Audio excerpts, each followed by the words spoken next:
तो चलिए आज एक बहुत ही मजेदार कहानी में गोता लगाते हैं। देखिए, ये कहानी सिर्फ सुनने में अच्छी नहीं है, बल्कि इसमें एक बहुत बड़ा सबक छिपा है कि जब कोई मुश्किल सामने आ खड़ी हो तो उसका सामना कैसे करना चाहिए। तो सोचिए इन चूहों की दुनिया कैसी पलट गई थी। मतलब एक तरफ थी आजादी और अब सिर्फ बिल्ली का डर था और पेट में भूख। सब कुछ बदल गया था। तो आखिर ये खौफ था किसका? चलिए कहानी की शुरुआत यहीं से करते हैं। ये डर था मिट्ठू नाम की एक बिल्ली का। वो रोज शिकार पर निकलती थी और इसी वजह से चूहों का तो भाई घर से बाहर निकलना ही बंद हो गया था। और देखिए, ये सिर्फ डर की बात नहीं रह गई थी, असल में उनकी जान पर बनाई थी, क्योंकि खाना पीना सब बाहर था और बाहर जाना मुमकिन नहीं था। लेकिन कहते हैं ना, जब मुसीबत हद से ज्यादा बढ़ जाती है तो हिम्मत आ ही जाती है। तो चलिए अब देखते हैं कि इन चूहों ने मिलकर इस मुश्किल से लड़ने का क्या फैसला किया। उनके सरदार ने सबको एक जगह इकट्ठा किया और साफ साफ कहा, देखो, अगर हम ऐसे ही हाथ पर हाथ धरे बैठे रहे तो हार पक्की है। मतलब साफ था, अब मिलकर कोई ना कोई नया रास्ता निकालना ही होगा। तो उनकी योजना थी तो बड़ी सीधी सादी, लेकिन थी बड़े काम की। अपने पुराने अनुभवों से उन्होंने सीखा था कि अब से हमेशा चौकन्ना रहना है और किसी की भी बातों में, खासकर बिल्ली की बातों में तो बिल्कुल नहीं आना है। अब एक तरफ तो चूहे अपनी योजना बना रहे थे, पर दूसरी तरफ बिल्ली भी कोई कम नहीं थी।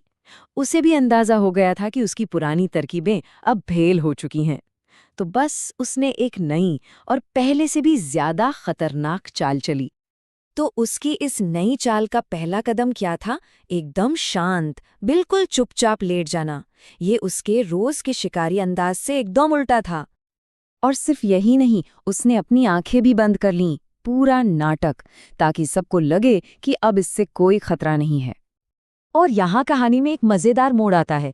बिल्ली ने सिर्फ मरने का नाटक नहीं किया, नहीं नहीं, उसने तो भाई एक साध्वी होने का ढोंग रचा।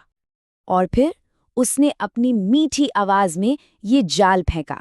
भूखे चूहों के लिए ये एक ऐसा ऑफर था जिसे मना करना बहुत मुश्किल था। तो बिल्ली ने तो अपना जाल बिछा दिया था, चारा भी डाल दिया था। लेकिन चूहों के पास भी अपनी एक योजना थी, और उनके सरदार के पास तो इसका एक ऐसा तोड़ था जिसकी बिल्ली ने कल्पना भी नहीं की होगी। तो अब आया कहानी का सबसे अहम मोड़। क्या ये सच था? क्या चूहे इस नाटक के झांसे में आ जाएंगे? यही उनकी असली परीक्षा थी। और बस यहीं पर सरदार की चतुराई देखिए। उसने सीधे सीधे मना नहीं किया, नहीं, उसने बिल्ली के सामने एक ऐसी शर्त रख दी कि उसका सारा का सारा नाटक एक झटके में खत्म हो जाए। अब ये शर्त सुनते ही बिल्ली का सारा नाटक धरा का धरा रह गया। वो अपना गुस्सा छुपा ही नहीं पाई। देखिए, उसकी चाल किसी ताकत से नहीं, बल्कि एक छोटी सी समझदारी भरी बात से नाकाम हो गई। वो अच्छी तरह जानती थी कि अगर गले में घंटी बंध गई तो उसका सबसे बड़ा हथियार, चुपके से हमला करना, हमेशा के लिए खत्म हो जाएगा। तो बस इसके सिवा कोई चारा ही नहीं था कि वो वहां से भाग जाए।